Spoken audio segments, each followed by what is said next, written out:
പ്രിയ പ്രേക്ഷകർക്ക് സീരിയൽ ന്യൂസിലേക്ക് സ്വാഗതം. കൂടുതൽ സീരിയൽ ന്യൂസുകൾ അതിവേഗം ലഭിക്കുന്നതിന് ഈ ചാനൽ സബ്സ്ക്രൈബ് ചെയ്യുക.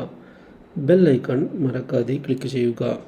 വീഡിയോ ഇഷ്ടമായി എങ്കിൽ ലൈക്ക് ചെയ്യാൻ മറക്കരുത്. നമ്മുടെ പ്രിയ പരമ്പരയിൽ ഒടുവിൽ സുപ്രധാനമായ വഴിത്തിരിവ് ഉണ്ടായിരിക്കുകയാണ്. മണിക്കുട്ടിയെ അവകാശപ്പെട്ടുകൊണ്ട് നീതയും ഭർത്താവും വരുന്നത് ഞെട്ടിച്ചു കളഞ്ഞിരിക്കുകയാണ് കൃഷ്ണയെയും അതുപോലെ തന്നെ കാവ്യയെയും. പക്ഷേ നീതയുടെ അസുഖം മനസ്സിലാക്കുന്ന അവർ തൽക്കാലത്തേക്ക് വിട്ടുവീഴ്ച ചെയ്യുന്നതിനായി തയ്യാറാവുകയും ചെയ്യുന്നു. ഇതോടെ കാര്യങ്ങൾ പുതിയൊരു ഘട്ടത്തിലേക്കാണ് കടക്കുന്നത്. മണിക്കുട്ടിയെ ചെന്ന് കാണുന്ന നീത മണിക്കുട്ടിയോട് മണിക്കുട്ടിയുടെ അമ്മ താനാണ് എന്ന് പറയുകയും കൂടെ വരാൻ ആവശ്യപ്പെടുകയും ചെയ്തത് പുതിയ പ്രശ്നങ്ങൾ ഉണ്ടാക്കുകയും ചെയ്യുന്നു. മണിക്കുട്ടി നീതയെ അമ്മയായി അംഗീകരിക്കാൻ ആദ്യം തയ്യാറാകുന്നില്ല.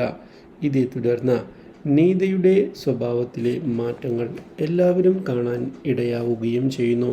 ഇതോടെ മണിക്കുട്ടിയെ താലോലിക്കുന്ന നീത തൻ്റെ മകൾ തന്നെയാണ് മണിക്കുട്ടി എന്ന് പറയുകയും ചെയ്യുന്നു.